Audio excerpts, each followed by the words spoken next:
Israel kitab Yunus ya. Kitab Yunus bahasa Inggris Jonah. Kitab Yunus juga 2 Raja pasal 14 ayat 25 ya. Dia bernubuat, sudah tertulis Nabi Yunus.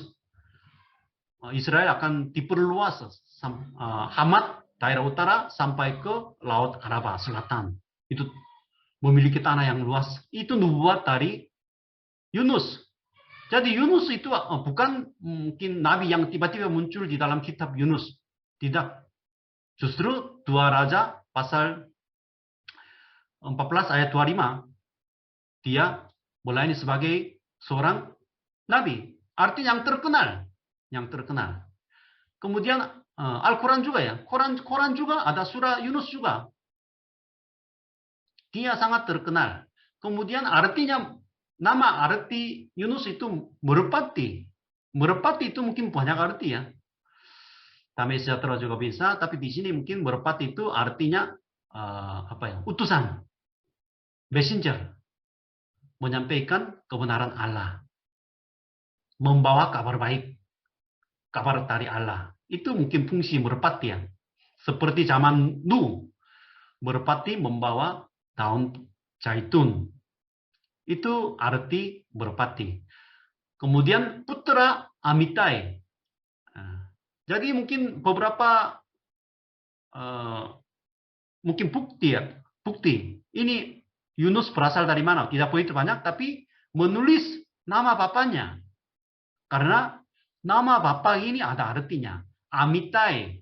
Amitai itu artinya putra Amitai. Amitai itu artinya kebenaran.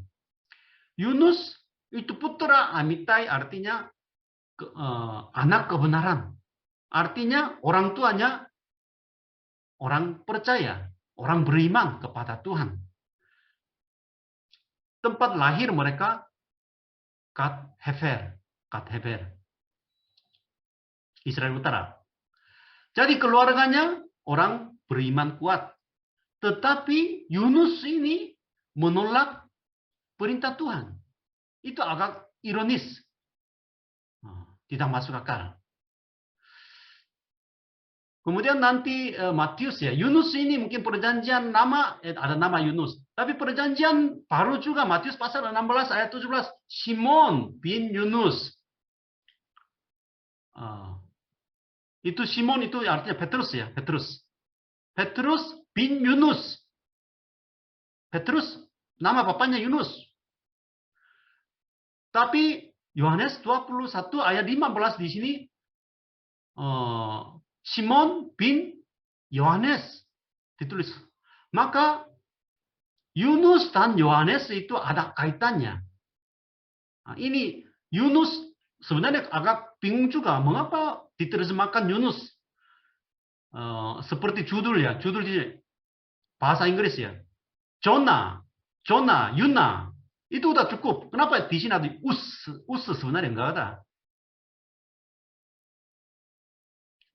Tapi Jonah, bahasa Inggris John, Yohanes, Yohan. Itu dua nama ini mungkin ada kemiripannya. Artinya memang beda. Tapi beda bahasanya. Artinya mungkin merpati ini berkembang kemudian nanti menjadi Yohanes. Yohanes itu artinya orang yang disayangi Tuhan ya. Jadi nama Yunus dan Yohanes itu ada kaitannya. Seperti perjanjian nama itu Yakub. Nanti perjanjian baru Yakobus. Itu berkembang kan. Itu Simeon, itu juga Simon. Itu mungkin selalu bahasanya bahasa Ibrani dan bahasa Yunani berubah.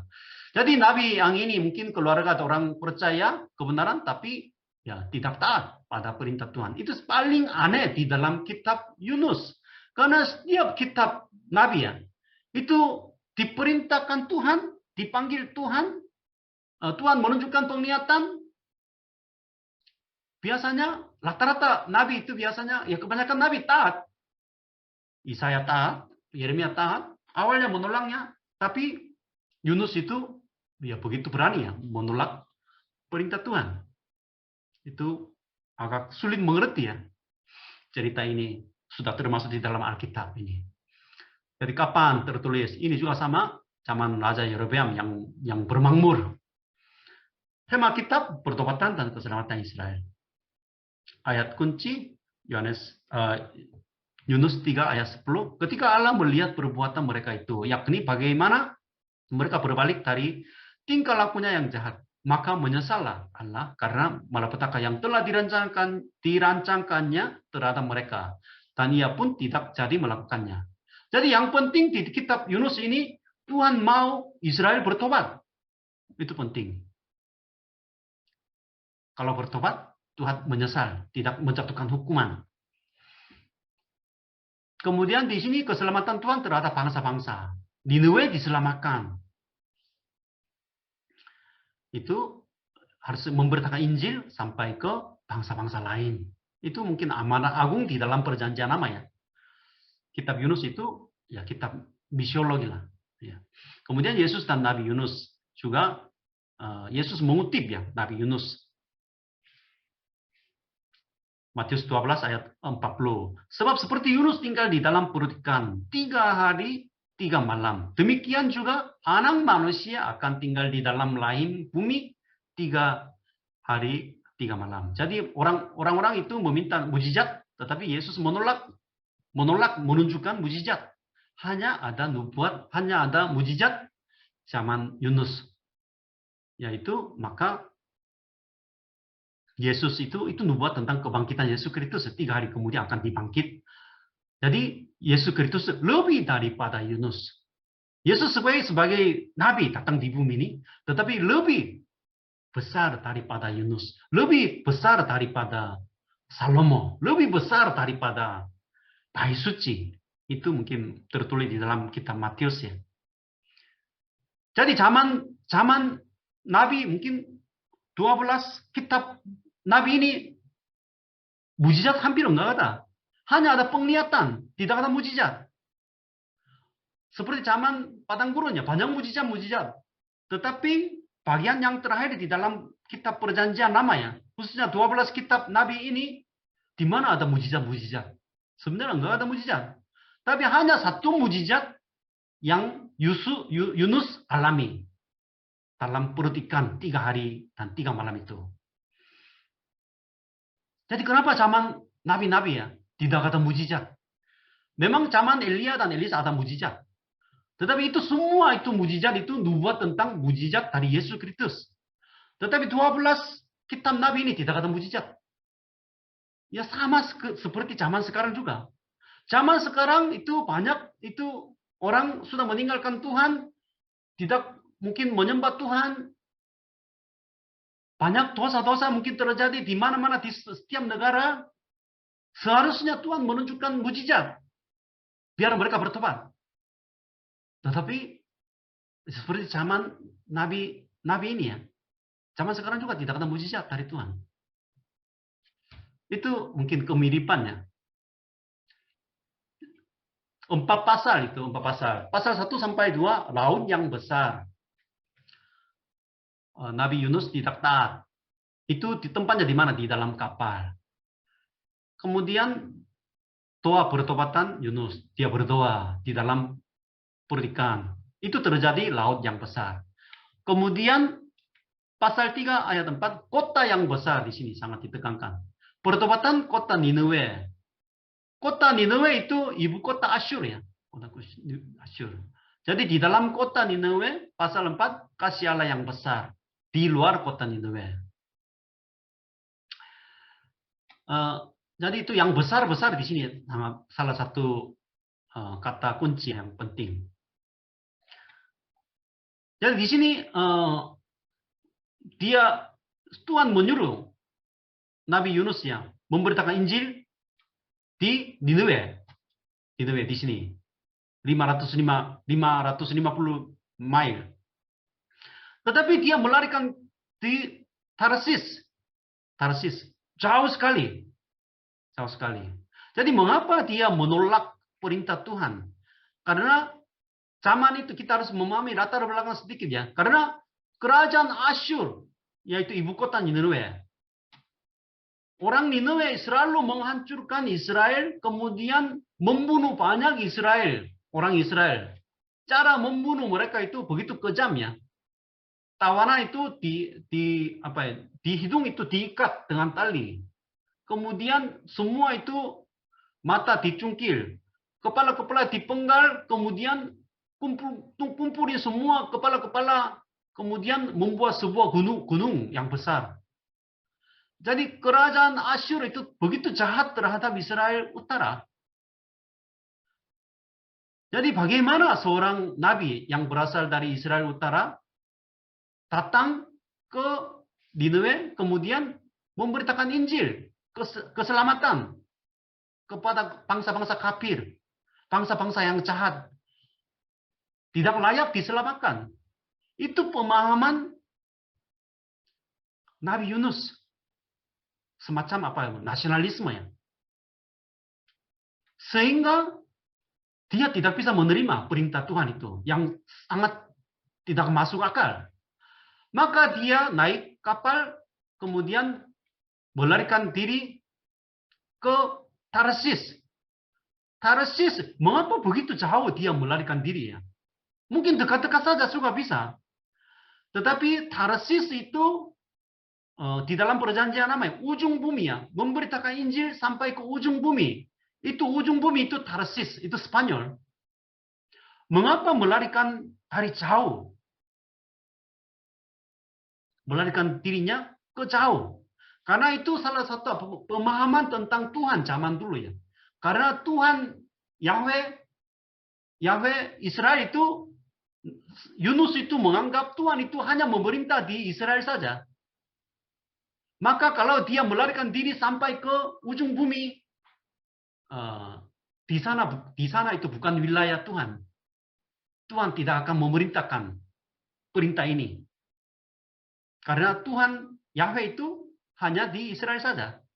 Maka dia mau melarikan dirinya jauh dari Israel. Akhirnya mau melarikan diri ke Tarsis ya. Pasal 1, pasal 2, ketidaktaatan Yunus dan doa pertobatan. Jadi perintahnya bangunlah pergi Nineve, kota yang besar itu. Berserulah terhadap mereka. Ya, sulit menerima perintah ini. Bagaimana menyampaikan kasih keselamatan Allah kepada bangsa-bangsa kafir, bangsa-bangsa yang jahat terhadap mereka, bermusuhan. Maka pasal 3 ya, pasal 1 ayat 3. Tetapi Yunus bersiap untuk melarikan diri ke Tarsis. Tarsis itu ujung bumi, Spanyol. Jauh dari hadapan Tuhan. Jauh dari wajah Tuhan. Itu sama, wajah Tuhan. Ia pergi ke Yaffo. Yaffo itu sekarang Yoppa ya, Yoppa itu Tel Aviv, ibu kota pemerintahan Israel sama sekarang. Yaffo, pelabuhan besar ya. Kemudian mendapat di sana sebuah kapal yang akan berangkat ke Tarsis. Oh, kebetulan ada kapal juga. Ia membayar biaya perjalanannya. Dia bayar biaya perjalanannya. Zaman dulu biasanya waktu keluar bayar. Tapi waktu naik dia bayar. Biar enggak kembali ke Israel lagi. Lalu naik kapal itu untuk berlayar sama-sama dengan mereka ke Tarsis, jauh dari wajah Tuhan. Jadi itu seorang nabi ya. Itu mungkin sulit disebut nabi juga. Pasal 1 ya, itu ada ciri khasnya. Kondisi rohani seorang nabi itu tertulis secara tidak langsung ya di dalam pasal 1. Pergi ke Yaffo. Bahasa Indonesia pergi ke Yaffo. Tapi bahasa Inggris atau penerjemahan yang lain biasa turun ke Yaffo. Memang turun. Yerusalem ke Yaffo itu turun. Kemudian turun ke dalam ruang kapal. Kemudian turun ke dalam laut. Kemudian di dalam perdikat terus itu Yunus itu terus turun. Itu artinya kondisi rohani seorang nabi. Seorang nabi pada zaman gelap dia belum mengerti perintah Tuhan, hati Tuhan, dan juga secara rohani dia tidur. Tidur di dalam ruang kapal juga dia tidur di paling bawah. Maka mahkota ya. Mahkota itu membangunkan. Mengapa kamu tidur? Tidak berdoa. Jadi itu mungkin ya melalui mulut orang biasa. Tuhan mau berbicara. Jadi kehendak Tuhan dan keinginan Nabi itu beda. Kehendak Tuhan itu ya pergi ke Nineveh, tapi keinginan dia hanya di Israel. Dari pasal 2, dia di dalam ikan perut, dia berdoa. Banyak mungkin sulit tafsir ya pasal 2 ini. Biasanya pasal 2 ini di dalam ikan perut, dia betul-betul Yunus itu bertobat. Tetapi tidak juga. Karena dia bersungguh-sungguh kepada Tuhan. Tuhan yang melempar aku ke dalam ikan perut di laut. Dia bersungguh-sungguh sebagian ayat juga. Ayat yang terakhir di sini, tetapi aku dengan ucapan syukur akan ku persembahkan korban kepadaku. Apa yang ku nazarkan akan ku bayar. Keselamatan adalah dari Tuhan. Itu betul-betul mungkin mengakui imannya juga bisa, tetapi salah satu tafsiran yang lain itu dia hanya mau hidup, mau diselamatkan. Artinya tidak bertobat sungguh-sungguh. Itu salah satu tafsirannya. Bagaimana menafsirkan seperti itu? Karena pasal 3, kalau baca pasal 3 ya, kalau dia betul-betul bertobat, kemudian mengikuti perintah Tuhan, sebenarnya dia harus sungguh-sungguh menyampaikan kebenaran. Hukuman atas Nineveh. Tetapi dia nggak sungguh-sungguh juga. Akhirnya pasal 4 dia juga marah terhadap Tuhan. Artinya pasal 2 itu doa dalam pendidikan itu doa pertobatan yang tidak sungguh-sungguh. Itu mungkin saya lebih setuju ya. Kemudian pasal 3 dia memberitakan hukumannya. Tiba-tiba itu orang Nineveh semua bertobat. Raja dan pembesar, ternak, semua itu mereka puasa, ya bertobat. Ini terjadi. Bangsa kafir sebenarnya tidak boleh diselamatkan menurut pandangan Nabi Yunus, orang Israel. Tetapi satu hari saja, satu kalimat dia menyampaikan, semua bertobat. Ini terjadi. Kemudian dia marah pasal 4. Mengapa ini terjadi mungkin? Jadi dia di bawah pohon carak itu, tetapi ulat ya memakan semua daun pohon carak, maka dia mau mati bersungut-sungut kepada Tuhan.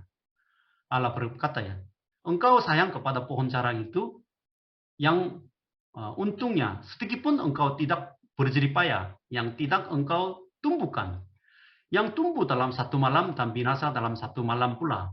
Bagaimana tidak aku akan sayang kepada Nineveh, kota yang besar itu, yang berpenduduk lebih dari 120.000 orang, yang semuanya tak tahu membedakan tangan kanan dari tangan kiri, dengan terenangnya yang banyak. Jadi Yunus itu suka pohon di naungan pohon carak, tetapi belum mengerti kasih Allah yang besar terhadap Nineveh yang sungguh-sungguh bertobat, mereka diselamatkan.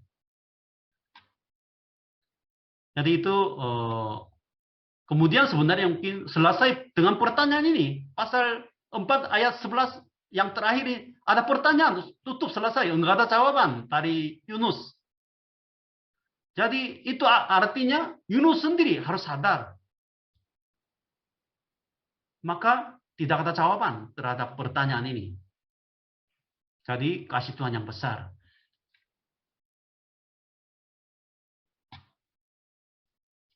Panggilan Tuhan dan tujuan kehidupan. Ya harus kemana? Ke Tarsis atau Nineveh? Jadi zaman sekarang kita mendengarkan firman Tuhan dengan kurang perhatian. Ini sering terjadi. Sehingga kehendak Tuhan itu diabaikan.